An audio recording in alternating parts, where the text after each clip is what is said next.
Well, interesting thing, just today in practice, you bring up that point. We just finished running a couple drills, and then we had come back from a water break, and usually after a water break is done, everybody kind of lines up on the baseline, and I just noticed a lot of the guys talking, and our coaches were talking, and Mike was kind of standing there alone a little bit, and I said to my coaches, I said, that must be one of the hard things about it, is not necessarily when they're playing the game and when he's playing because he's active and participating, but just when there's just that normal communication that's going on, when it's not necessarily any coaching or any part of practice, but just communicating and talking and laughing with each other. And I wonder, how he feels in those situations like that. So there's a sensitivity there, and we always try to engage him when we can, when we notice that he's just, and it's not because anybody's doing anything intentional.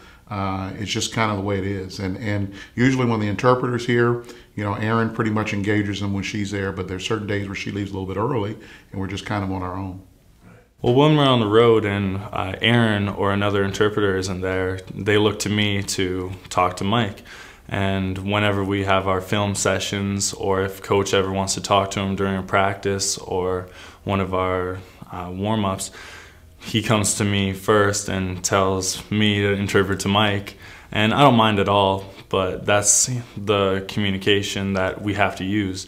Is the coaches try their best to deal with their lack of sign language, but they like to act it out, and they do a pretty good job of it, but sometimes they need me to step in and help out.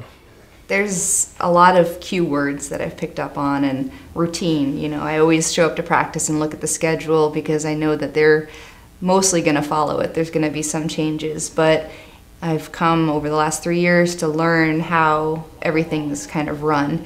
And I know when it's going to be a full court situation or a half court situation. And so normally with a full court, I'll be by the sidelines with the rest of the subs, to where if he's on the baseline, he can look over and see me.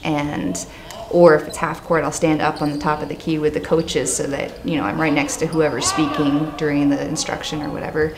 And we've developed ways to have quicker communication. So all the players on the team have their own name signs. So, they're yelling at somebody, it's just one quick sign. And most of the plays have signs. Well, all the plays have signs. So it's just when they're transitioning quickly, then that's, my fear as an interpreter. If I'm too slow, then it causes him to be slow. Then the coaches see that he's slow, and then they think it's him, but maybe it's me. So I don't want that to ever happen. So I know his eye contact. He doesn't always want me to say everything either, because sometimes he's a visual person. He needs to watch it more than he needs to hear it from me. So we have that understanding as well. And as soon as they're running a play, for example, they'll do secondary break game, and the coach will say, thumbs up on this end and push on this end. So he just looks at me, and with one hand I'll be thumbs up and the other I'll be push, so he knows it's there and there. And that's all I have to sign, and I'll have to go into any detail about it. So we just kind of transition like that. And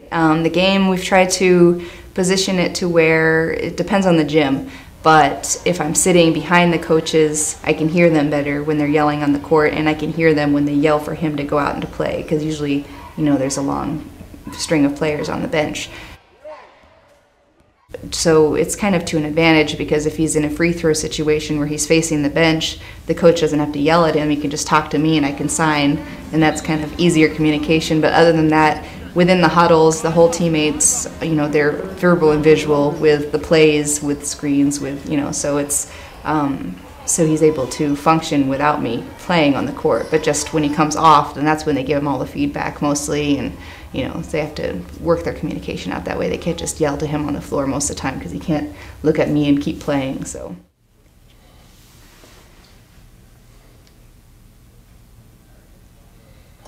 this was last year. The first game we played was against UC Santa Barbara, which we beat them and moved on to the final game. And this was against CSUN and Pacific University. And we've had a history. They're always a really good team, and they've been known to beat us. And we've beat them before. When I came into CSUN, I came as a senior in high school, and I watched their game, and I watched them beat us. And then when I came in as a freshman, as a senior in high school, we beat them. And then as a freshman, we took turns beating each other, and then into the championship game, we thought we needed some serious payback with them. And at first they led the game, and then fourth quarter we caught up and went into overtime, and I had faith in my team.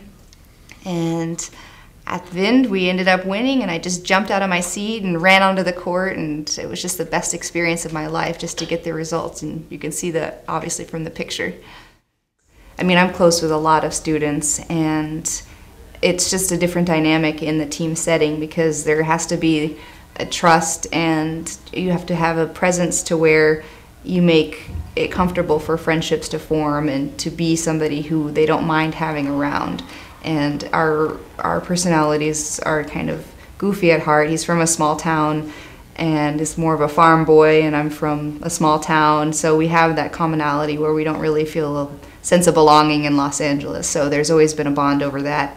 And then just to, you know, actually watch somebody and be there for me and him, it's him knowing that I see the moments where he shines and where he struggles, and that I am the one person in the room that can communicate with him more effectively. I know that Willie communicates him really well, but he's also focusing on his game, so he doesn't get, you know, all of that deep communication. So it's the one person in his life that, you know, really sees, and then he can talk to about it, you know, off the court, you know, off the record, off the interpreting, you know, position. Then we have a friendship. And it's just whenever I see him have his moments, because I see how much struggle he goes through, and, you know, especially with not always having consistent communications and still being able to play hard, and that being a barrier, just when I watch him succeed, then I feel like a proud mother hen in a way. I want the best for him, and, you know, I wanted from the beginning for him to have all the opportunities to really develop a lot of strengths as a player, and I don't want the communication to be the reason that he doesn't. So that's just always been my drive this whole time.